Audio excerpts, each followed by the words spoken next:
शिक्षण कौशल के बारे में अध्ययन करेंगे।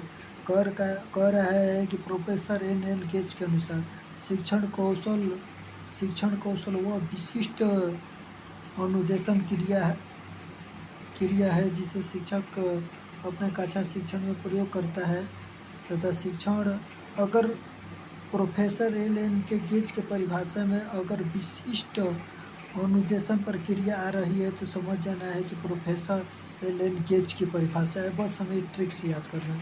उसके बाद से आगे चलेंगे, आगे देखेंगे ये क्वेश्चन क्या कर रहा है। Indian institute for the teacher education के अनुसार प्रमुख रूप से शिक्षण प्रक्रिया जो कि छात्रों में अपेक्षाकृत परिवर्तन लाने में प्रभावी है शिक्षण कौशल कहलाती है। बीके पासी के अनुसार हम लोग क्वेश्चन को देखेंगे। बीके पासी क्या कह रहे हैं, बीके पासी की परिभाषा में क्या आ रहा है, शिक्षण कौशल वह विशिष्ट अनुदेशात्मक क्रिया है जिसे शिक्षण अपने कक्षा शिक्षण को प्रयोग करता है। यह शिक्षण क्रम की विभिन्न क्रियाओं से संबंधित होता है जिन्हें शिक्षण अपने कक्षा अंत क्रिया में लगातार प्रयोग करता है। तो ये शिक्षण अनुदेशन प्रक्रिया आता है तो ये बीके पासी हो जाएगा। उसके बाद से आगे क्वेश्चन को देखेंगे। कह रहा है कि शिक्षण कौशल की विशेषताओं के बारे में हम लोग क्या करेंगे, शिक्षण कौशल की विशेषताओं के बारे में अध्ययन करेंगे। तो कह रहा है कि शिक्षण, यहाँ से देखेंगे, शिक्षण कौशल अंतःक्रिया की परिस्थिति उत्पन्न करते हैं, शिक्षण कार्य के आधार पर प्रदान किया जाता है, सीखने में सहायता होता है और शिक्षण को प्रभावी बनाने में सहायता होता है। लेकिन गेज और आयन के अनुसार 14 शिक्षण कौशल होता है, ये याद रखना है।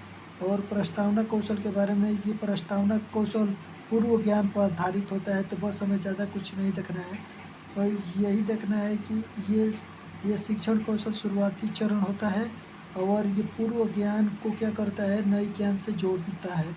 उसके बाद से हम आगे देखेंगे, शिक्षण कौशल के घटक देख लेंगे। ये कथनों प्रश्नों का छात्रों के पूर्व प्रश्न से संबंधित है। उसके बाद से कह रहा है कि कथनों और प्रश्नों का मूल पाठ और उसके उद्देश्यों से संबंधित है और विचारों और कथनों प्रश्नों को श्रृंखलाबद्ध से संबंधित है और पाठ उद्देश्यों और छात्र आधारों के उपकरणों को संसाधन का चयन और प्रयोग से संबंधित है। उपयुक्त और समुचित अवधि का विस्तार होता है और छात्र अध्ययन और रुचि आकर्षण संबंधित होता है और छात्रों को अभिप्रेरित करने की क्षमता होती है और अध्यापक को उत्साहित व सजगता से संबंधित होता है। तो ये सब हम लोग देखेंगे। उसके बाद से चलेंगे अपने आगे वाले क्वेश्चन पर। ये क्वेश्चन अच्छा लग रहा है तो इस चैनल को आप लोग सब्सक्राइब कीजिए।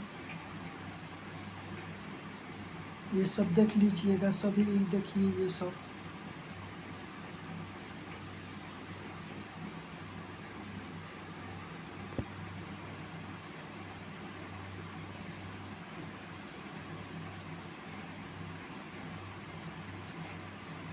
दृष्टांत कौशल सबसे महत्वपूर्ण होता है। हम लोग दृष्टांत कौशल के बारे में देख ले रहे हैं। उसके बाद हम चलते हैं अपने क्वेश्चन पर।